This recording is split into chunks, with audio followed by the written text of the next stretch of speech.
다윗은 세상의 첫날보다도 주의 전에 한날이 낫다 그랬습니다. 그 사모함의 깊이를 우리가 이해할 것 같아요. 이 어려운 때에 오늘 예배 나오신 우리 믿음의 교우들 위해 하나님의 놀라운 은혜와 하나님의 은총이 함께 하시기를 주의 이름으로 축원합니다. 제임스 바틀리라고 하는 사람이 1891년 3월에 처음으로 고래를 잡는 포경선을 타고 남아메리카 포틀랜드 그 제도 근방으로 이렇게 고래잡이를 나갔습니다. 이 포경선 앞에 향유 고래, 큰 고래가 이렇게 나타나자 작은 그 모함에서 떨어나오는 이 보트에 선원들이 타고 그 향유 고래를 쫓아가서 거기에다 큰 작사를 내려 꽂았어요. 작사를 맞은 이 향유 고래는 바닷속 깊이 내려가요. 그러면 이 선원들이 고래를 잡는 선원들이 그 밧줄을 풀기도 하고 당기기도 하고 하면서 힘을 빼는 거죠. 근데 이 힘이 좋은 이 향유 고래가 그냥 바닷속 깊이 내려갑니다. 그러다가 갑자기 그 향유 고래가 물 밖으로 솟구치면서 이 포경선을 밑에서 이 향유 고래가 부딪히면서 물 밖으로 튀쳐나왔어요. 배 타고 있던 이 선원들 여러 명이 바닷속에 배가 흔들리면서 떨어졌습니다. 고래와 이제 장시간 싸움을 하고 그 선원들이 이 고래의 힘을 빼기 위해서 작살에 맞은 꽂은 그 밧줄을 풀렀다 당겼다 하면서 나중에 힘을 빤 이 고래를 선상에 끌어올렸어요. 그래서 선상에서 해체 작업을 하는 겁니다. 그래서 해체 작업을 하는 가운데 위가 꿈틀꿈틀 거리는 거예요. 그래 이 선박 의사가 위를 갈라봤더니 그 안에 제임스 바틀리가 정신을 잃은 채 그러나 숨은 붙어 있어요. 고래 뱃속에서 정확하게 15시간을 그 안에 있었어요. 위장의 소화액 때문에 모든 털들이 다 녹았고 피부도 하얗게 변한 상태였습니다. 이후로 이 제임스 바틀리는 다시는 이 바다에 근처도 가지 아니하고 직업을 바꿨어요. 이 구두장이로 바꾸고 다시는 이 바다 근처에도 오지 않았다고 합니다. 이 사람의 묘비명이 뭐냐? 현대판 요나다. 그렇게 써 있었다고 합니다. 요나의 이야기가 다시 한번 세상에 크게 주목을 받던 때가 있어요. 1925년 미국 테네시주 데이튼이라고 하는 자그마한 도시 법정에서 창조론자와 이 진화론자가 만나 재판을 벌였습니다. 원숭이 재판으로도 알려졌는데 이곳에서 요나의 이야기가 다시 한번 회자가 됐습니다. 이 진화론을 주장하는 변호사 클라렌스 데로가 창조론을 주장하는 윌리엄스 브라이언에게 이런 질문을 했습니다. 당신은 요나가 고래 뱃속에서 사흘 밤낮을 있었던 것을 믿습니까? 당신의 상식으로, 과학 상식으로 그게 말이 된다고 생각합니까? 그렇게 물어봤어요. 그랬더니 이 창조론자인 윌리엄 브라이언은 대답하기를 네, 아닙니다. 노, 예스 그럴 줄 알았더니 아닙니다. 그렇게 대답하는 거예요. 그러면서 하는 말이 요나는 고래 뱃속에서 3일 동안 지낸 것이 아니라 큰 물고기 뱃속에 3일 동안 있었습니다. 여러분 성경을 잘 보면 큰 물고기 뱃속에서 3일 밤낮 있었다 그렇게 되어 있는데 사람들은 성경에서 큰 물고기를 고래로 그렇게 이해를 했습니다. 바다에서 큰 물고기라면 고래일 것이다. 어린이용 그림 성경에도 고래로 그렇게 다 그림이 그려져 있어요. 하지만 고래는 바닷속에서 살고 있지만 물고기는 아닙니다. 포유류 동물이죠. 요나는 하나님으로부터 니느웨로 가서 회개의 말씀을 전하라고 하는 그런 사명을 받습니다. 그러나 요나는 이 하나님의 부르신 명령에 순종하지 않아요. 다시스로 도망갑니다. 요나는 배를 타고 도망을 가다 바다에 던져지는 그런 신세가 됩니다. 요나가 이 하나님의 말씀에 불순종한 데는 그만한 이유가 있어요. 요나가 받은 사명은 원수를 사랑하라고 하는 거예요. 니느웨는 유대인들에게 있어서 원수 국가입니다. 그들에게 가지고 회개시켜서 그들을 구원하라고 하는 거, 그들 사랑하라고 하는 뜻이에요. 요나는 그 하나님의 말씀이 자기 마음에 맞지 않았습니다.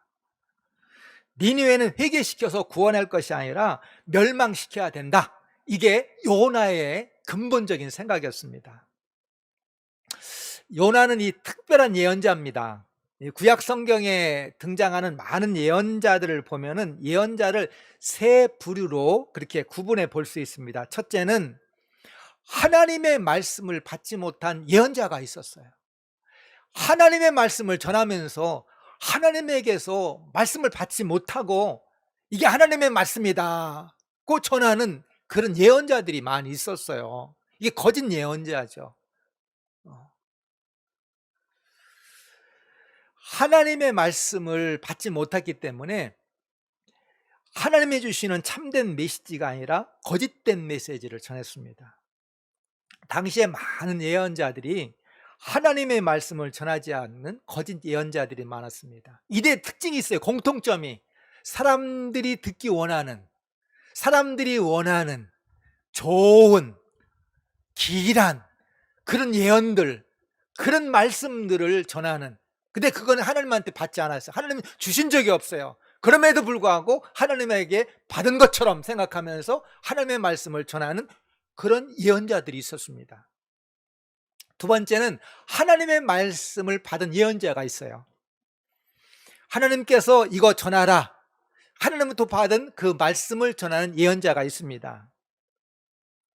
근데 이들은 하나님의 말씀을 전할 때에 사람들로부터 환영을 받지 못했습니다. 이들이 전한 말씀, 하나님 앞에 받은 말씀은 백성들의 불의와 악행과 우상숭배를 책망하여 회개하라, 하나님 앞에 돌아오라고 하는 그런 말씀들입니다. 사람들이 좋아하지 않잖아요. 사람들로부터 환영을 받지 못했어요. 그러나 시간이 지나고 나서 밝혀진 것은 거짓 예언자가 전한 그 예언은 잘못된 것이고, 자기들이 싫어하던 이 참된 선지자가 전한 그 말씀이야말로 하나님의 말씀이었던 것을 뒤늦게 깨닫는 거죠. 그래서 성경에 남아있는, 기록되어 있는 그 예언서들은 대부분 참된 예언자가 전한 예언만 남아있어요. 우리가 잘 아는 이사야, 예레미야, 에스겔, 이런 모든 예언서의 말씀은 참된 예언의 말씀이었어요. 세 번째는 제3의 예언자들입니다. 대표적인 사람이 오늘 요나예요. 요나는요, 거짓 예언자 아닙니다. 분명히 성경에 이렇게 되어 있잖아요. 하나님의 말씀이 아미떼 아들 요나에게 임했다. 요나는 하나님의 말씀을 받은 참된 예언자예요. 근데 요나는 하나님으로부터 받은 그 말씀을 전하지 않으려고 했어요. 이 제3의 이러한 예언자들이 하나님의 말씀을 전하지 않으려고 했던 이유는 두 가지입니다. 하나는 하나님의 말씀을 전할 때 많은 반대와 비난과 박해 때문에 이 하나님의 말씀을 전하려고 하는 용기가 안 나는 거예요. 다른 이유는 요나처럼 자신이 전해야 되는 하나님으로부터 받은 이 하나님의 말씀이 자기 마음에 안 맞는 거예요. 여러분, 요나 거짓 예언자 아닙니다. 하나님의 말씀이 분명히 요나에게 임했어요. 그럼에도 요나는 전하라고 하는 하나님의 말씀을 전하지 않으려고 도망치고 있습니다. 이런 경우에 하나님께서 이런 예언자들은 어떻게 하실까? 그래, 너 싫어? 그러면 네 마음대로 해. 그러지 않아요.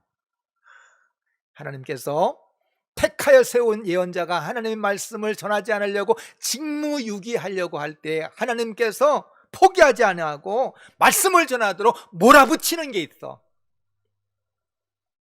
특별히 요나를 보면 하나님께서 주신 말씀을 전하지 않으려고 할 때 하나님께서 몰아가세요. 도망가는 배에 큰 폭풍을 보내시잖아요.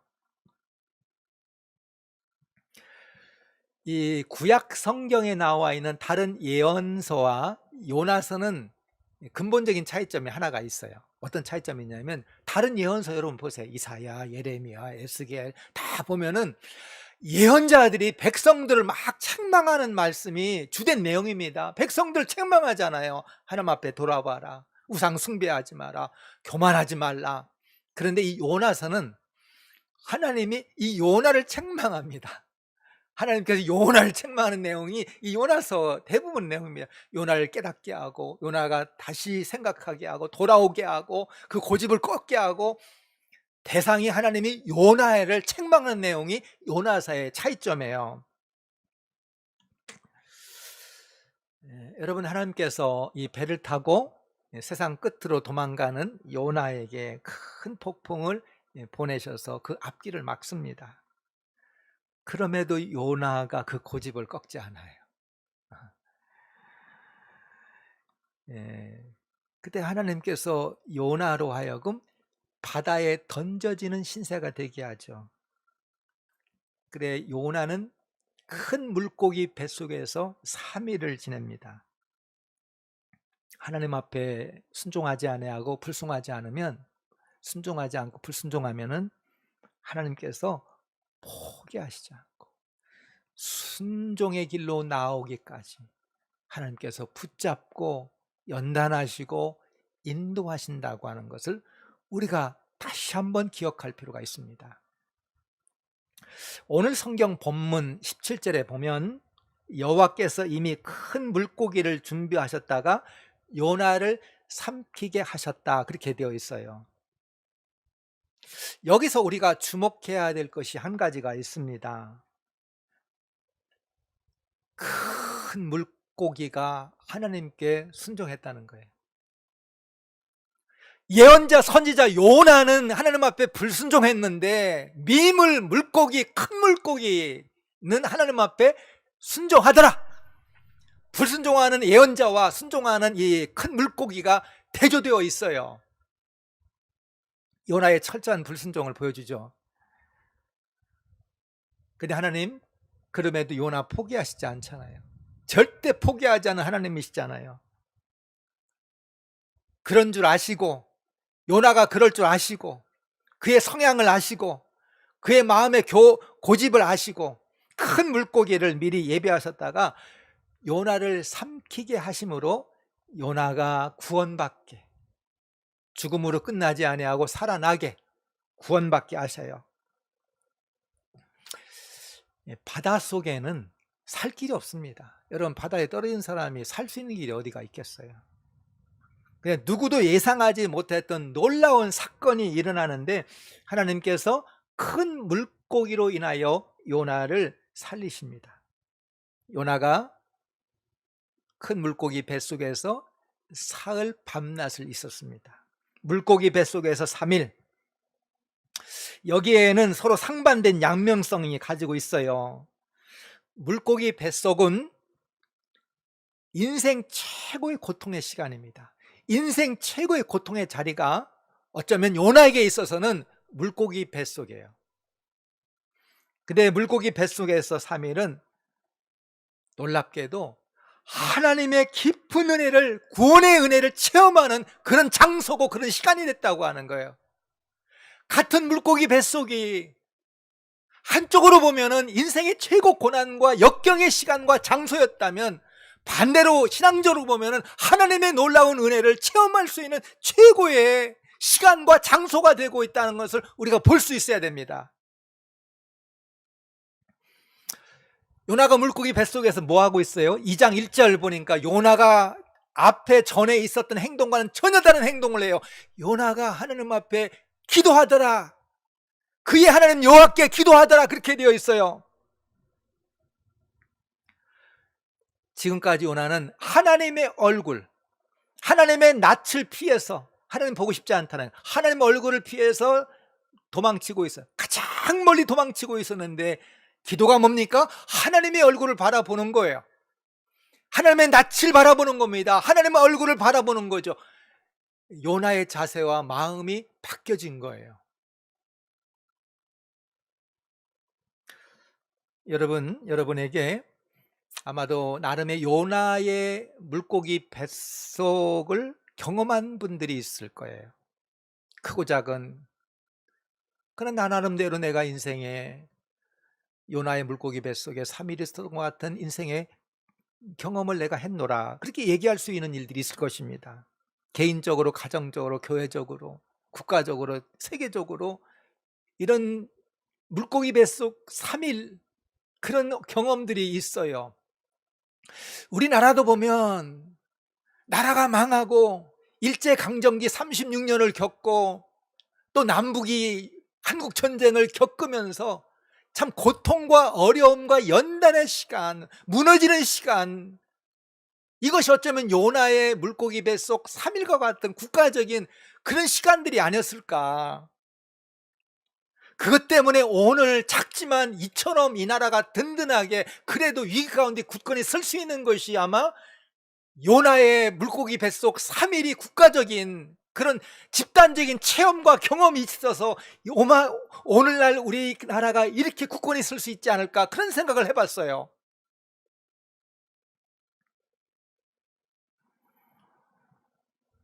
여러분, 요나를 한번 보시기 바랍니다. 요나가 깊은 바닷속에서 살 수 있는 길, 구원의 길 없습니다.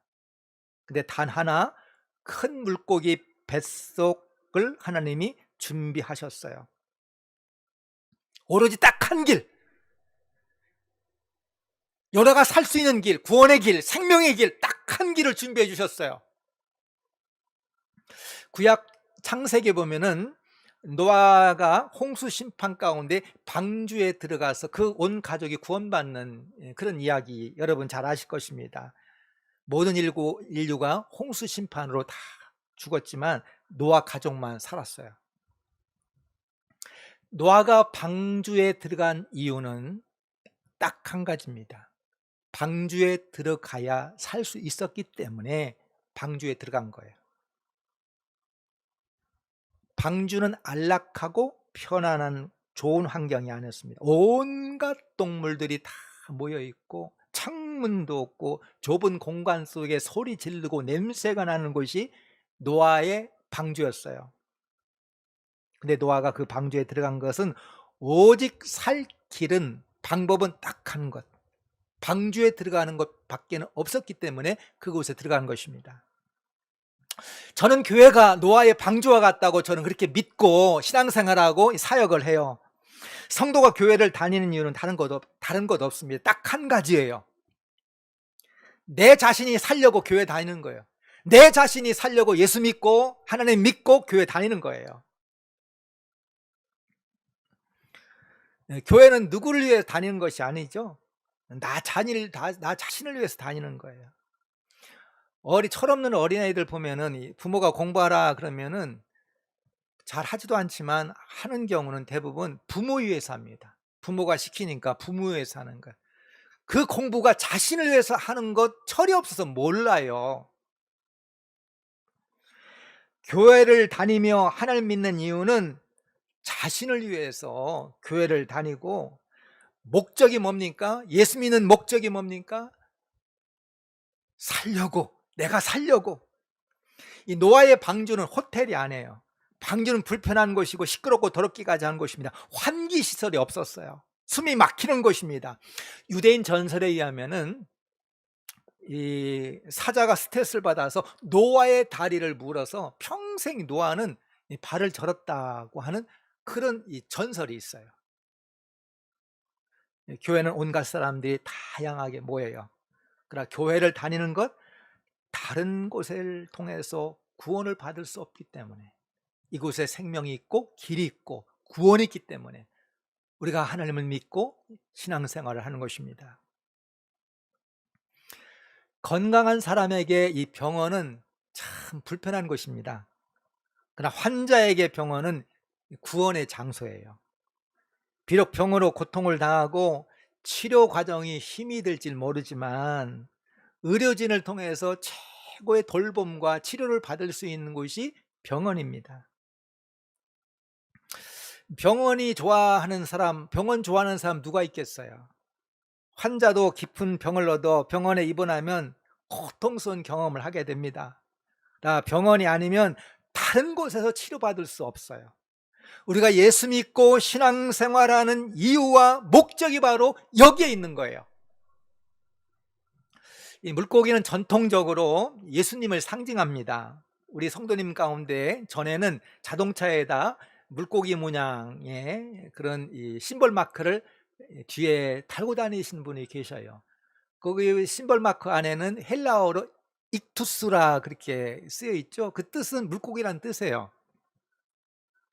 이 물고기 심벌 마크는 초대교회 때 성도들이 박해를 당할 때 비표입니다.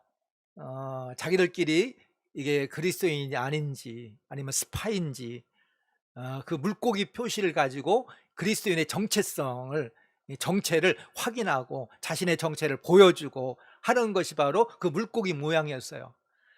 근데 재미있는 건 뭐냐면은 헬라어로 익투스, 그 첫자가 바로 뭐냐면 익투스가 놀랍게도 예수 하나님 아들 우리의 구원자 그런 뜻이 익투스였어요.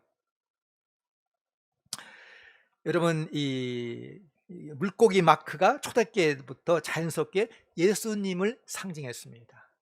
우리가 구원을 받는 구원자는 이 물고기가 아니라 바로 예수님이세요. 하나님 아들 예수가 우리의 구원자십니다. 요나가 이 물고기 뱃속에 들어가 구원을 받은 것은 우리의 구원자는 한 분, 하나님뿐이라는 것.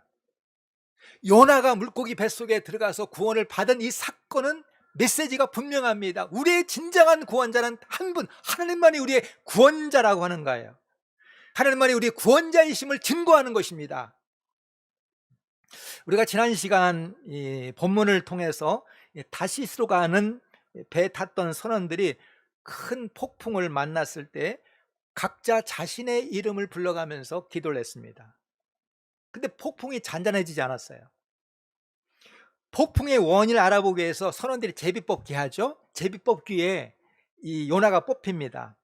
요나는 자신을 창조주 하나님을 섬기는 사람이다. 근데 하나님을 피해서 내가 도망 중에 있다. 선원이 깜짝 놀라요. 요나가 예언하잖아요. 나를 바다에 던지면 바다가 잔잔할. 왜 놀랐습니까? 지금까지 자기들이 섬기는 그 신이 참된 신인 줄 알았더니 참된 신은 창조주 여호와 하나님이라고 하는 것을 비로소 깨닫게 된 거예요. 선원들이 제물을 드리고 서원했습니다. 배에 있던 선원들이 세상 만물을 창조하시고 다스리고 구원하시는 분은 유일하신 한 분 하나님이라고 하는 것들을 선원들이 다 알게 된 거예요. 이 폭풍 가운데 우리의 생명을 지켜주시고 구원하시는 구원자가 누구신가? 우리 하나님이시라는 거예요. 배 선원은 배에 탄 사람의 생명과 그들의 재산을 지켜주는 그런 책임이 있어요. 그래서 선원들은 이 승객들의 생명을 보호해 주려고 최선을 다합니다. 앞에 5절에서 보면 자신들의 신에게 기도하고 또 배의 물건들을 바다에 던짐으로 승객들의 생명을 지켜주려고 그래요. 그리고 누구 때문에 재앙이 닥쳤는지 알아보기 위해서 제비 뽑기를 해봅니다. 요나가 뽑혀서 자신을 바다에 던지라고 해도 13절 보면은 선원들은 요나를 바다에 던지지 아니하고 노를 저어서 배를 돌려 육지에 도달하려고 부지런히 최선의 노력을 다합니다. 그럼에도 바다가 점점 더 흉흉해지고 아무 소용이 없자 선원들이 요나를 들어서 바다에 던지죠. 이들은 요나를 바다에 던지기 전에 하나님 앞에 간구하는 것이 있습니다. 이 죄를 우리에게 돌리지 마시옵소서. 우리 죄 없다는 거예요. 죄값 받기 싫다는 거예요. 그리고는 요나를 바다에 던집니다. 선장과 선원이 요나의 생명 지켜주지 못했어요. 여러분, 우리의 생명은 배의 선장과 선원이 끝까지 지켜주지 못합니다. 우리 생도 마찬가지예요. 세상은 최선의 방법을 찾지만 한계가 있습니다. 선장과 선원은 자기 살기 위해서 요나를 희생자물 삼아요. 자기 살려고 요나를 바다에 던지잖아요. 인생의 폭풍 한복판에서 인간의 기술과 경험과 노력은 한계가 있는 것입니다. 그러나 하나님께서는 요나를 생각하셔서 미리 큰 물고기를 준비하셨다고 하는 거예요. 여러분, 세상을 보세요. 코로나 바이러스 책임을 남에게 전가시키고 희생양을 삼잖아요. 여러분, 이것이 세상입니다. 세상은 전부 책임 전가하는 거예요. 희생양 삼는 것입니다. 그러나 우리의 구원자 되시는 하나님은 독생자를 십자가에 내어주시기까지 우리를 살리시고 구원하시는 자비와 은혜와 생명의 주가 우리 하나님이시라는 거예요. 창세기 22장에 보면 하나님께서 아브라함을 시험하는 이야기가 나옵니다. 하나님께서 아브라함에게 아들 이삭을 모리아산에 가서 아들을 이삭을 번제를 드리라, 그렇게 명령을 하십니다. 근데 아브라함도 대단한 것이 뭐냐면 그 말씀이 떨어지기가 무섭게 아침 일찍 일어나서 나귀의 안장을 지우고 두 종과 아들 이삭을 데리고 장작을 가지고 길을 떠납니다. 여기서도 아브라함이 사흘길을 갔다 그렇게 되어 있어요. 사흘길. 아브라함에게 사흘길은 요나의 뱃속 사흘길과 같은 연단의 시간, 고통의 시간이었어요. 100세 얻은 아들을 하나님께 번제로 드리는 것은 엄청난 시험이 됐습니다. 그 3일은 고통의 시간이에요. 근데 길을 가는 도중에 아들이 아브라함에게 이렇게 물어봅니다. 불과 나무는 여기 있는데 번제할 어린 양은 어디 있습니까? 전에 번제를 많이 드려봤기 때문에 불과 나무는 여기 있는데 하나님 앞에 드릴 어린 양이 어디 있습니까? 이 말을 듣는 아브라함의 마음이 어땠을까? 아브라함의 아들에게, 내 아들아, 번제할 어린 양은 하나님이 자기를 위해서 친히 준비하시리라. 저는 이 말이 아브라함이 미래를 내다보는 눈이 있어서 이런 말 했다고 생각하지 않아요. 아브라함에게는 확실한 믿음이 있어서 내 아들 지켜주고 하나님이 대신 뭔가 준비해 놓으셨을 거야, 그런 믿음이 있어서 아들에게 얘기한 것 같지 않아요. 이 상황 속에서 그 아들에게 무슨 말을 할 수 있겠어요? 무슨 말을 해줄 수 있겠어요? 아들이, 아빠, 불과 나무는 있는데 어린 양 하나님 앞에 드릴 재물은 어디 있어요? 할 때 네가 재물이다 이 얘기 할 수 있겠어요? 그래도 아브라함이 믿을 곳은 하나님밖에 없었어요. 우리가 피할 곳은 하나님뿐이에요. 우리가 믿고 소망하고 사랑할 분은 하나님뿐입니다. 아브라함에게 아들 이삭은 생명 같고 세상 사는 이유였고 세상의 소망이었어요. 그 아들을 잃는 것은 모든 것을 잃는 것입니다. 그럼에도 아브라함은 그 고통의 사흘길을 가서 아들 이삭을 하나님 앞에 번제로 드리려고 합니다. 그때 하나님께서 여호와의 사자를 긴급하게 보내서 아브라함의 그 행위를 막습니다. 그 아이에게서 내 손을 대지 말라. 내가 내 아들 내 독자까지도 내게 아끼지 아니하였으니 내가 이제야 내가 나를 경외하는 줄 아노라. 내가 이같이 하였으니 내가 내게 큰 복을 주고 내 시로 그게 번성하여 하늘의 별과 같고 바다의 모래와 같게 하리니 내 시가 그 대적의 성문을 차지하리라. 우리가 어떻게 하나님의 깊은 뜻과 하나님의 깊은 계획을 다 깨달아 알 수가 있겠습니까? 이해가 되지 않을 때가 더 많고 상황에 맞지 않는 일들이 더 많고 내 환경에 맞지 않는 말씀이 너무 많아요. 그럼에도 하나님의 자비하심과 하나님의 섭리하심을 믿고 순종하는 것이 참된 믿음이고 지혜이고 승리의 길입니다. 물고기 뱃속에서 3일 고통의 자리였지만 요나를 익사의 위기에서 구원해 주었고 요나를 만져 변화시키는 자리였습니다. 하나님은 우리에게 큰 물고기를 보내십니다. 어떤 분은 큰 병을 얻기도 하고 직장을 잃기도 하고 사업이 무너지기도 하고 죄를 짓고 옥에 갇히기도 하고 도망자가 되기도 하고 가족을 잃기도 하고, 그러나 그것을 통해 무너지기보다 더욱 주님께 가까이 가고 성장, 성숙하여 주시는 하나님의 인도의 손길이신 것입니다.